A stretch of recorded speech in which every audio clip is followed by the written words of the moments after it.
I always thought my father was different from other dads. Growing up, he'd tell me that family came first, no matter what. Guess that was just another one of his lies. My name is Callie, and I was 17 when my father decided to blow up our lives. It happened on a Tuesday, which seems wrong somehow. Life-changing moments should happen on more dramatic days, like stormy Sundays or mysterious Fridays. But no, it was just a regular Tuesday afternoon when I came home from school to find my mom sitting at our kitchen table, staring at a piece of paper like it might bite her. "Mom?" I dropped my backpack by the door. She didn't look up. "Mom, what's wrong?" The kitchen smelled like burnt coffee, and I noticed the pot had boiled dry. Mom never let that happen. She was always perfectly put together, the successful optometrist who managed her own clinic while somehow making it to every one of my art shows. She held out the letter with trembling fingers. "Your father left this." My stomach dropped. I took the paper, noticing how expensive it felt. Dad always did like the finer things in life. The letter was typed, not handwritten, which somehow made it worse. "Dear Meredith and Callie," I read aloud, my voice getting shakier with each word. "I've realized I can no longer continue living this life. The pressures of maintaining our lifestyle, the constant expectations. I need something simpler. I'm sorry, but I have to do what's best for me. I'll have my lawyer contact you about arrangements." I stopped reading. The rest was just details about money and accounts, cold and businesslike. Like we were some corporation he was divesting from, not his family. "He didn't even sign it," I whispered. Mom finally looked up at me, her eyes red-rimmed but dry. "He took most of his things this morning after we left." I thought he was going to work. I ran upstairs to their bedroom. Mom's bedroom now, I guess. The closet door stood open, showing empty spaces where Dad's designer suits used to hang. His dresser drawers were pulled out, half empty like someone had ransacked them. On his nightstand, there was a single photo left behind, the three of us at my 16th birthday, all smiles and perfect poses. Picture-perfect family. My phone buzzed. A text from Dad. "I'm sorry, Princess. Sometimes people need to change. You'll understand when you're older." I wanted to throw my phone against the wall. Princess. His special nickname for me since I was little. Now it felt like another lie. "He's not answering my calls," Mom said from the doorway. She looked lost, standing there in her professional dress and heels. The clinic called. "I have patients waiting, but I'll call and reschedule them," I said, already pulling up the clinic's number. "You should rest, Mom." She nodded absently, then turned and walked away. I heard her bedroom door close softly. That's when I noticed something odd. Dad's laptop was still on his desk, which wasn't like him at all. He guarded that thing like it held state secrets.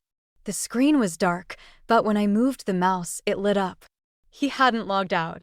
His email was still open, and right there at the top was a message from someone named Tessa Monroe. The preview showed just enough. "Everything's ready for your new life. Can't wait to." I clicked it, but a password prompt appeared. Of course. But now I knew there was more to Dad's simpler life story. Much more. My phone buzzed again. Another text from Dad. "Don't try to contact me for a while. I need space to figure things out." I typed back. "Sure thing, Dad. Take all the space you need. Just remember, you taught me that family comes first. And you also taught me how to hold a grudge." Then I blocked his number and started planning. The next few weeks felt like walking through fog. Mom threw herself into work, seeing patients from sunrise to sunset. Maybe she thought if she kept moving, kept smiling at strangers and fixing their vision, she wouldn't have to face how broken our own lives had become. I was doing my calculus homework at the clinic's reception desk when Mrs. Chin, our longtime receptionist, touched my shoulder. "Callie, honey, your mother hasn't come out of her office for 3 hours. The waiting room is full." I looked up to see 6 irritated patients checking their watches. Mom had never run this late before. Never. "I'll check on her," I said, already dreading what I might find. Through the frosted glass of her office door, I could see Mom's silhouette. She was just sitting there, staring at her computer screen. I knocked softly. "Dr. Harper? Your 3 o'clock is waiting." Using her professional title felt wrong, but I needed to snap her out of whatever this was. When she didn't respond, I went in. The office smelled stale, like coffee gone cold and unopened mail. Mom's usually immaculate desk was cluttered with patient files. Her makeup was perfect, but her eyes were vacant. "Mom?" I touched her arm. "What's wrong?" She blinked, like she was coming out of a trance. "Oh, I was just reviewing some insurance claims." She gestured vaguely at her screen, which was showing Dad's Facebook page. It was empty. He'd deleted everything. "The Chin family is waiting. They drove an hour to get here."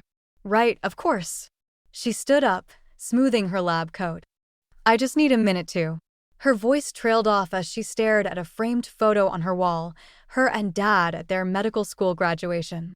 Young and in love, before he decided plastic surgery was more lucrative than family medicine. "I'll reschedule the afternoon appointments," I said. "You should go home." "No." The sharpness in her voice made me step back. "No, I'm fine. I can't let people down. I can't be like—" She didn't finish, but we both knew what she meant. Like him. That evening, I was making dinner when our doorbell rang. I opened it to find my grandparents, Evelyn and Walter, standing there with concerned faces and casserole dishes. "We brought dinner," Grandma said, pushing past me into the kitchen. "Where's your mother?" "Still at the clinic. She's been working late." Grandpa set down his dish and fixed me with a serious look. "And how are you holding up, kiddo?" I started to say, "Fine," but my voice cracked. Grandpa pulled me into a hug, and for a moment, I let myself be small again, let someone else be the strong one. "We know about the missed appointments," Grandma said, opening our fridge and frowning at its empty shelves. "And the unreturned calls to the insurance company. Your mother's practice can't run itself." "I'm handling it," I said, pulling away from Grandpa. "I've been learning the billing system, and Mrs. Chin is helping me with the scheduling." "You're 17, Grandma said sharply. "You should be worrying about prom and college applications, not running a medical practice." My phone buzzed. A text from an unknown number. "Your father asked me to check on you. Hope you're doing okay. Tessa." The casserole dish slipped from my hands, shattering on the floor. Grandma rushed over, but I barely noticed the mess. "Callie?" Grandpa's voice seemed far away. "What is it?" I showed them the text. Grandma's face hardened. "Tessa Monroe. That little—" She caught herself. She was his assistant at the surgery center, always hanging around, asking about our family vacations, our finances. "How long?" I asked. "She started working for him about 8 months ago." 8 months. The same time Dad started staying late at the office, started questioning our lifestyle choices, started pulling away. My phone buzzed again. "Tessa, he misses you. Maybe we could meet for coffee?" I typed back, "Thanks for checking in. Quick question. Did he buy you that Cartier bracelet before or after he decided he needed a simpler life?" I deleted the message without sending it. Instead, I smiled and saved her number. Sometimes revenge requires patience. And I had all the time in the world. It's funny how the truth always comes out in the most ordinary places. For me, it was at Riverside Coffee, where I'd been camping out with my laptop, digging through Dad's financial records. Being the family's unofficial accountant had its perks, like still having access to all his passwords. That's when I saw them. Dad and Tessa were sitting at a corner table, his hand resting on hers. So much for his simpler life story. He looked different, wearing jeans and a casual shirt instead of his usual tailored suits. She was laughing at something he'd said, twirling her hair with her free hand. The same hand that wore a Cartier bracelet I recognized from Dad's credit card statements, listed as a business expense. I felt sick, but I forced myself to stay put. They hadn't noticed me behind my laptop screen. I started recording on my phone, just in case. "The transfer went through," Tessa said, loud enough for me to hear. "But Lucas, are you sure about selling the beach house? Meredith's name is still on the deed." Dad leaned forward. "It's being handled. The lawyer says since I've been paying the taxes and maintenance solely from my personal account for the past 5 years, I can make a case for full ownership." The beach house. Mom's favorite place in the world, where she'd spent every summer growing up. Where she'd always talked about retiring. I just worry, Tessa continued, about Callie finding out. She's been poking around the accounts. Dad's face darkened. She's too young to understand. Sometimes you have to be cruel to be kind.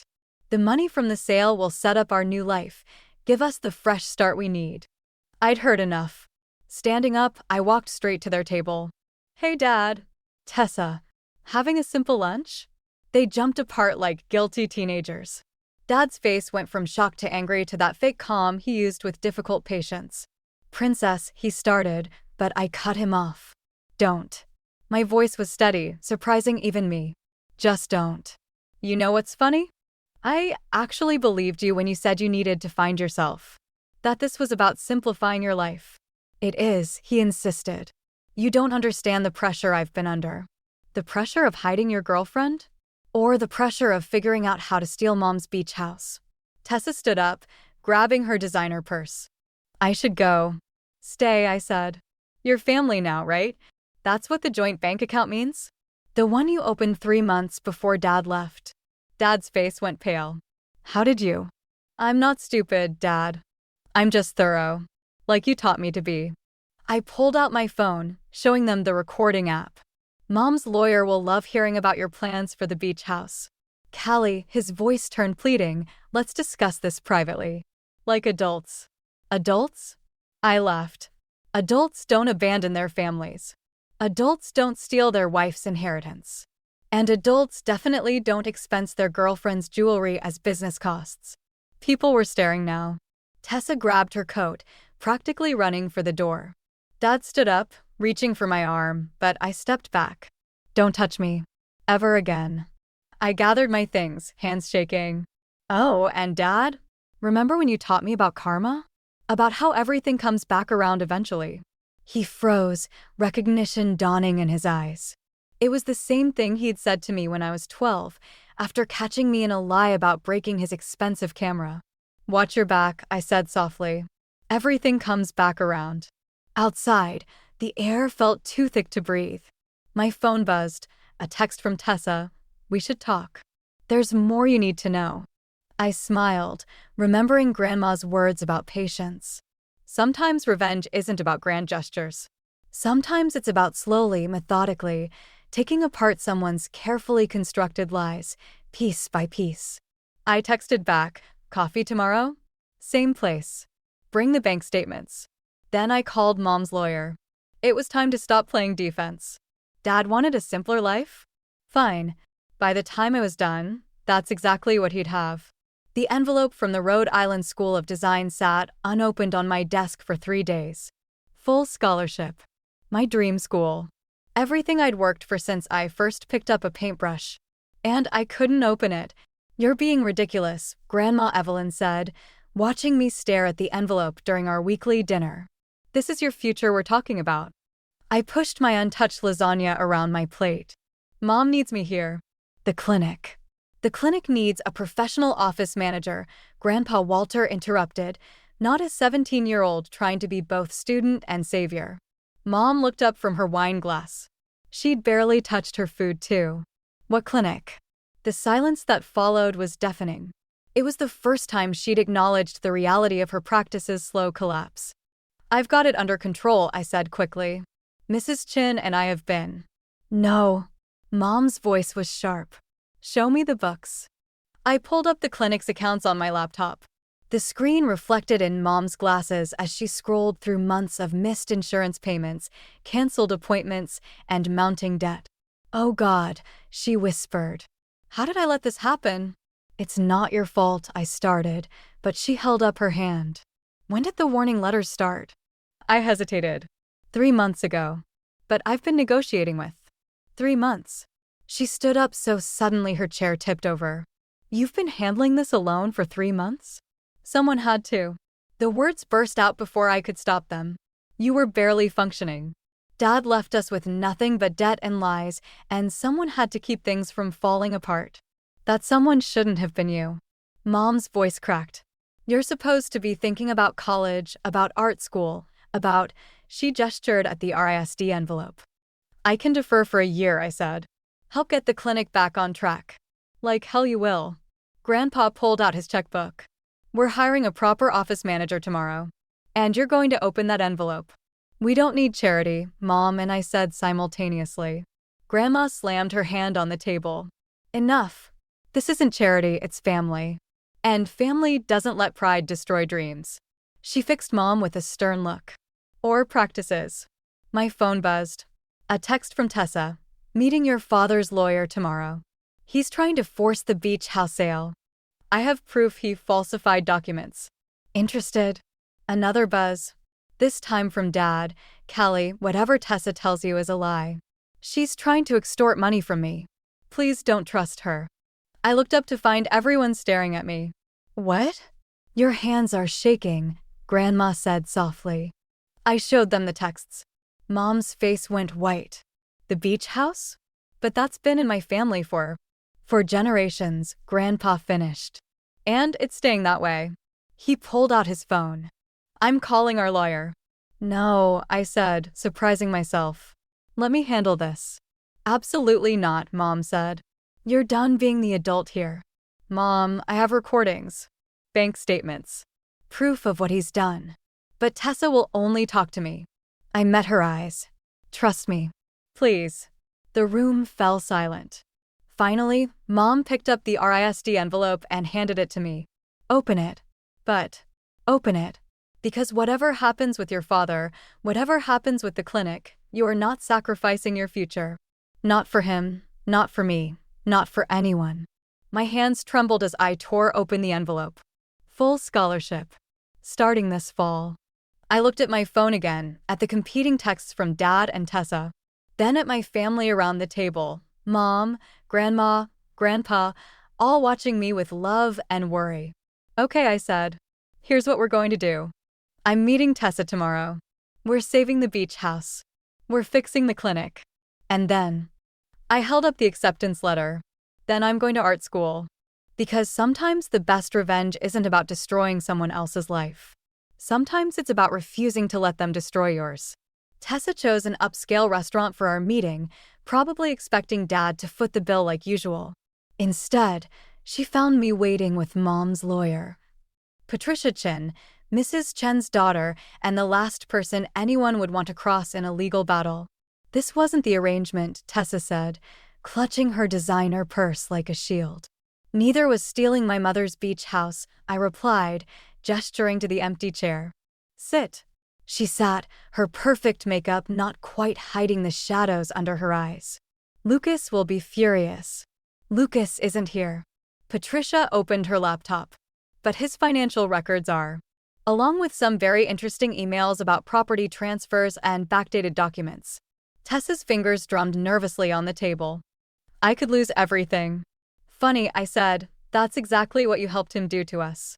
The waiter approached, but Patricia waved him away. This wasn't a social call. He promised we'd start fresh, Tessa said, her voice small. No baggage, no complications. Just a simple life together. I laughed, the sound harsh even to my own ears. Simple?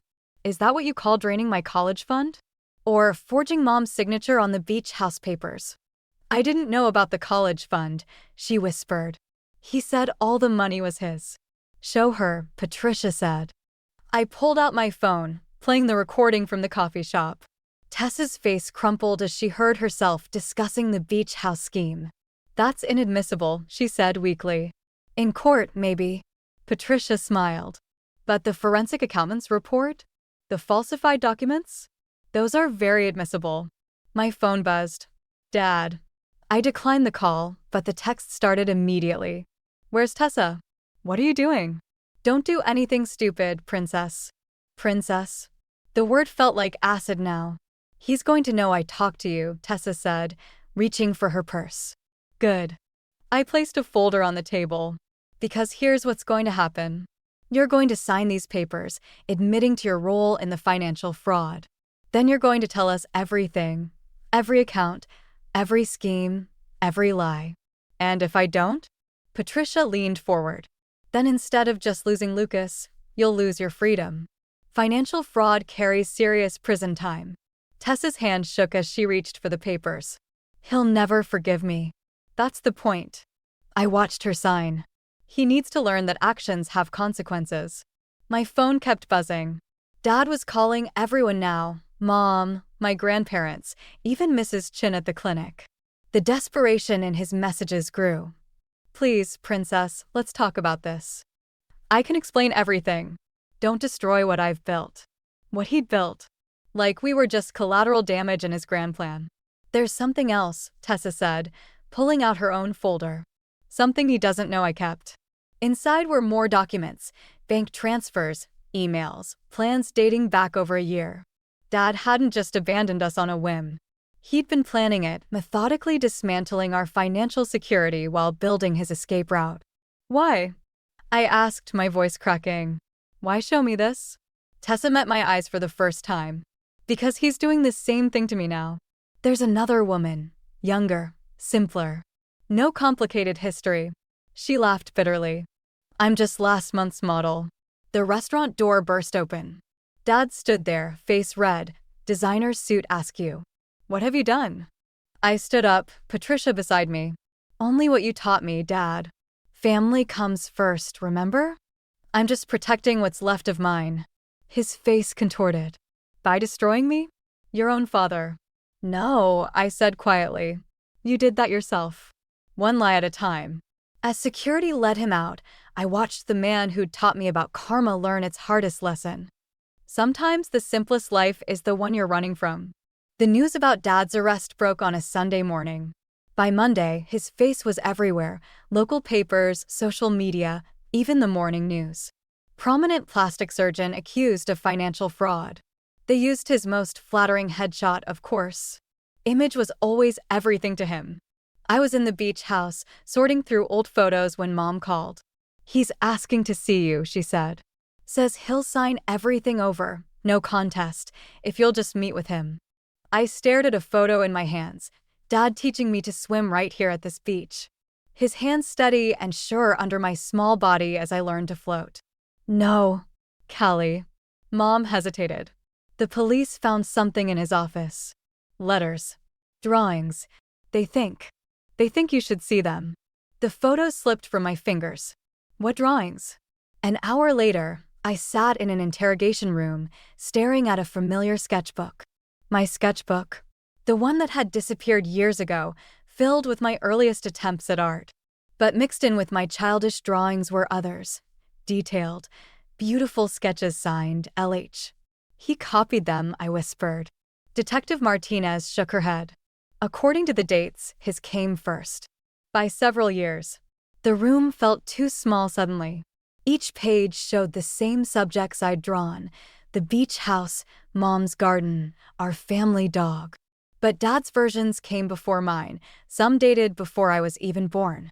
There's more, Martinez said, sliding over an envelope. Inside were letters, dozens of them, never sent, spanning my entire childhood. Dear Princess, one read, today you drew your first real picture. I pretended to be surprised, but I've been waiting for this moment. Art runs in our blood, even if I never had the courage to pursue it. Maybe you'll be braver than I was. The words blurred as tears filled my eyes. Each letter marked a milestone, my first art show, my college applications, my acceptance to RISD. He'd been watching, documenting, sharing his secret passion through silent pages. My phone buzzed. Tessa, he's being released on bail. But there's something else you need to know. About why he really left. I ignored it. Another buzz. This time from an unknown number. Your father's medical license is under review. Without character witnesses, he'll lose everything. Hospital board. The final letter in the pile was dated the day he left. Dear Princess, I've spent my life running from who I really am. Built a perfect facade while suffocating inside. You're braver than I ever was, pursuing your art, living authentically. I can't bear to let my failures taint your future. Better to leave now than watch you become like me, trapped in a life built on lies. He's waiting outside, Martinez said softly. Should I send him in? I looked at the drawings again, his and mine, side by side. 2 generations of artists, one who fled and one who fought. No, I said, standing up. Not yet. Outside, Dad sat on a bench, head bowed. No designer suit now, just wrinkled clothes and 3 days of stubble. He looked up as I passed, but I kept walking. My phone buzzed again. Tessa, he didn't leave because of me. He left because of the art scholarship he secretly set up for you. The money he stole, it was all for your future. He just couldn't face telling you the truth about his own abandoned dreams. I stopped, my hand on my car door. The truth about revenge is that it's easy when you can paint someone as a villain. Much harder when you see their humanity, their brokenness, their reflection in your own mirror. But some broken things, once shattered, can never be made whole again. Can they? My phone buzzed one last time. Dad, I never deserved to be your father. But I'm proud that you became the artist I was too afraid to be. I got in my car and drove away, leaving him on that bench. Sometimes the hardest part of revenge isn't executing it, it's deciding whether you still want to. The call came at midnight. Grandma and Grandpa's car had skidded on black ice. They never made it to the hospital. I stood in their empty house 3 days later, surrounded by memories and the weight of unexpected inheritance. Mom was in the kitchen, going through papers with Patricia, while I wandered rooms that still smelled like Grandma's perfume. That's when I found it, a letter addressed to me, written in Grandpa's shaky hand just weeks before. Dearest Callie, your father came to see us last month. He told us everything. About the art scholarship fund he'd been secretly building for you, about his own abandoned dreams, about his fear of becoming his father. We didn't tell you because it wasn't our story to tell. But remember, revenge is a circle that never closes. Forgiveness is the only way forward. Love, Grandpa. My phone buzzed. Dad, I heard about your grandparents. I'm at the beach house. Please come. I showed Mom the text. She looked at the inheritance papers, then at me. Whatever you decide, I'll support you. The beach house lights were on when I arrived. Dad sat on the porch steps, holding something wrapped in brown paper. Before you say anything, he started, but I cut him off. Why didn't you tell me about the art fund? He looked down at the package in his hands. Because I was ashamed. Not of you, of me. I let my father convince me that art wasn't a real career. Spent my life building this perfect image instead of being true to myself. Then I saw your talent, your courage to pursue what you love. So you left? Because I reminded you of your failures. I left because I couldn't bear to see you sacrifice your dreams like I did mine. He unwrapped the package, a sketchbook, filled with recent drawings. I've been doing therapy. Started drawing again. Trying to find my way back to who I was supposed to be. At what cost? My voice cracked. You destroyed our family. I know. He stood up, leaving the sketchbook on the step. The inheritance from your grandparents, it's more than enough for your college fund. You don't need my money anymore. This was never about money. No, he agreed. It was about truth. And mine is that I failed you. Not just when I left, but every day I pretended to be someone I wasn't. Every day I taught you that image matters more than authenticity. The wind carried the salt air, reminding me of childhood summers here. Of Dad teaching me to mix watercolors on the porch before he stopped drawing altogether. Grandpa's last letter, I said, told me that revenge is a circle that never closes. Dad nodded, tears in his eyes. He was right. I've been running in circles my whole life. I picked up the sketchbook, flipping through pages of familiar scenes, the beach house, Mom's garden, me at various ages. But these weren't copied from old drawings. These were new, raw, honest. I'm selling my practice, he said quietly. Moving somewhere smaller. Going to focus on reconstructive surgery for trauma patients. Try to do some actual good in the world. I thought about the RISD acceptance letter on my desk. About Mom's clinic, now secure thanks to my grandparents' legacy. About the weight of secrets and the cost of dreams deferred. I can't forgive you, I said. Not yet. I know. But I held up the sketchbook. Maybe we can start drawing together again. Sometimes. He smiled, sad but genuine. I'd like that. As I drove home, I realized something about revenge and forgiveness. They're both forms of art. One destroys, the other creates. And like any artist, we have to choose which masterpiece we want to leave behind. I chose to create. 5 years passed like watercolors bleeding into each other. I graduated from RISD, opened my own gallery in Providence, and got engaged to Ethan. Mom's clinic thrived, and she started smiling again, real smiles that reached her eyes. Dad kept his word. Sold his practice, moved to a smaller city, focused on reconstructive surgery for trauma victims. We met occasionally at the beach house, sharing coffee and sketchbooks, rebuilding something different from what we'd lost. Not better, not worse. Just different.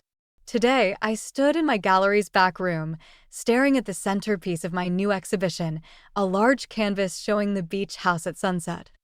Painted in two distinct styles that somehow work together.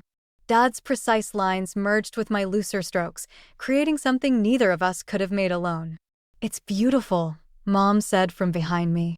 She'd come for the opening, wearing the confidence that came with healing. "Your grandparents would have loved it." "Think so?" I touched the frame. Sometimes I wonder if they'd understand. About Dad, about everything. They understood more than we knew. She handed me an envelope, another letter from Grandpa, dated just before the accident. "Meant to be open today. Dear Callie," it read, "by now you've learned that revenge and forgiveness aren't opposites. They're two sides of the same coin. The real choice isn't between them, but between holding on and letting go. Your father is learning this. So are you. Love, Grandpa." The gallery doors opened. Dad walked in, grayer now but standing straighter. No designer suits anymore, just comfortable clothes and paint-stained fingers. "The prodigal father returns," I said, but without bitterness. He smiled, touching the painting's corner where our signatures intertwined. "I brought something for the exhibition." He pulled out a small, worn sketchbook. My first one. From medical school, before I let fear win. I opened it carefully. The pages were filled with anatomical drawings, but not cold medical illustrations. These captured the humanity in each subject, the curve of a mother's hand holding her child. The dignity in an elderly man's stance despite his injuries. "You could have been great," I said. "No," he replied, looking at our joint painting. "But you are. Because you chose truth over appearance. Courage over fear." He paused. "Everything I should have taught you, but had to learn from you instead." The gallery began filling with people. Ethan arrived, carrying champagne. Mom's new partner, a kind-eyed pediatrician, helped arrange the refreshments. Even Tessa came, now happily married to someone else, carrying her own creative dreams. "Ready?" Ethan asked, squeezing my hand. I looked at our gathered family, broken, rebuilt, expanded. At the paintings that told our story, Mom's clinic waiting room sketched in hopeful strokes, Grandma's garden in full bloom. Dad's new trauma center where art therapy helped patients heal. "Almost," I said, pulling out my current sketchbook. "One last thing." I added a final touch to our beach house painting, a small signature in the corner for ENW, who taught us that love is the finest art of all. Dad saw it and nodded, understanding. Mom wiped away tears. And I realized that revenge had never been the answer. The real masterpiece wasn't in destroying what hurt us, but in creating something new from the broken pieces. "Now I'm ready," I said, opening the gallery doors. Because sometimes the greatest art comes from our scars, and the finest galleries are built in the spaces between forgiveness and truth. Dad taught me that in the end. Not through his words or his failures, but through the courage to finally paint his own life honestly. And that's a lesson worth keeping.